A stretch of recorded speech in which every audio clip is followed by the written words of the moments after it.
अब रुक करेंगे उत्तराखंड की ओर।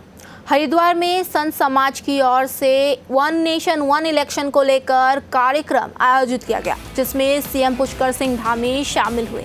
इस अवसर पर कार्यक्रम में केंद्रीय मंत्री शिवराज सिंह चौहान, योग गुरु स्वामी रामदेव और अखाड़ा परिषद के अध्यक्ष महंत रविंद्र पुरी समेत कई संत और गण्यमान्य लोग भी शामिल हुए।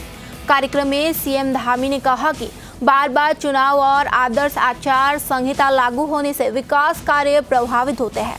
उन्होंने अपने अनुभव का हवाला देते हुए बताया कि उत्तराखंड में लगातार चुनावों के कारण एक समय विकास और पूंजीगत व्यय के लिए आवंटित बजट का केवल 7% ही खर्चा हो पाया था। धामी ने कहा कि वन नेशन वन इलेक्शन से चुनावी प्रक्रिया में लगने वाले संसाधनों का बेहतर उपयोग होगा और विकास कार्यों को भी गति मिलेगी। ये जो कार्य हमारे प्रधानमंत्री जी ने जिस संकल्प के रूप में लिया है कि एक देश और एक चुनाव, उसके लिए आदरणीय शिवराज जी भाई साहब हमारे लगातार देश के अंदर इस प्रकार का एक संवाद स्थापित कर रहे हैं। लोगों के बीच में एक पूरा जो लोगों की सबकी भावनाएं सम्मिलित रूप से आए, एक स्वर में आए, क्योंकि इसके पीछे बहुत सारे कारण है। जैसा आप सबने बताया 1952 में, 1957 में, 62 में जितने भी चुनाव हुए वो सब दोनों एक साथ हुए और कोई बाधा कहीं नहीं है। कुछ लोग चूंकि जब भी देश के अंदर कोई भी व्यवस्था की बात होती है, व्यवस्था बनाने की बात होती है, अच्छा काम होता है तो विरोध करना शुरू कर देते हैं। वो कहते हैं कि इससे छोटे दल प्रभावित हो जाएंगे, लोकतंत्र खतरे में पड़ जाएगा। जिनको बात बात में लोकतंत्र खतरे में दिखाई देता है, उनको हर बात में केवल विरोध करना होता है। मैं देखता हूं, मैं मुख्यमंत्री के रूप में, जैसा आपने बताया अभी कि आप सबके आशीर्वाद से देवभूमि उत्तराखंड की सेवा करने का ये दायित्व मेरे को मिला, तो मैंने देखा कि कई बार अभी पिछले साल हमारे यहाँ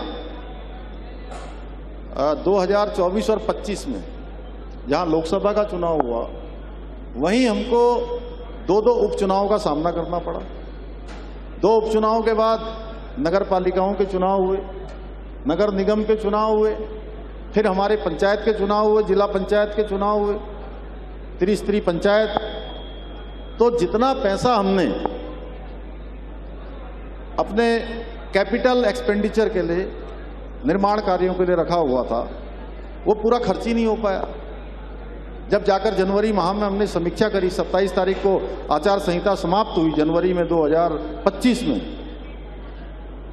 तो महाराज जी केवल 60% पैसा खर्च हुआ, क्योंकि बार बार आचार संहिता लग रही थी। एक महीने की आचार संहिता लग रही है, सारे सरकारी काम बंद हो जा रहे हैं। सारे जो हमारे सरकारी कर्मचारी थे वो चुनाव की व्यवस्थाओं में लग जाते हैं, पुलिस वहां लग जाती है।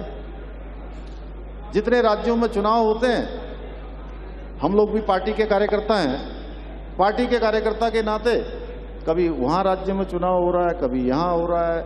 मैं भी जाता हूँ, हमारे मंत्रीगण भी जाते हैं, हमारे विधायक भी जाते हैं, पार्टी के पदाधिकारी भी जाते हैं। पूरा समय इसमें खर्च होता है, व्यवहारिक रूप से मैं कहूँ तो। इसलिए मुझे लगता है कि आप सब आज यहाँ देवभूमि में माँ गंगा के पावन आशीर्वाद से ये काम हमारा जल्दी ही पूरा होगा, क्योंकि आज आप लोगों ने ये हुंकार भर दिया और जब साधु संत किसी चीज़ के लिए तैयार हो जाते हैं तो वो काम हो जाता है। तो मैं एक बार फिर से ये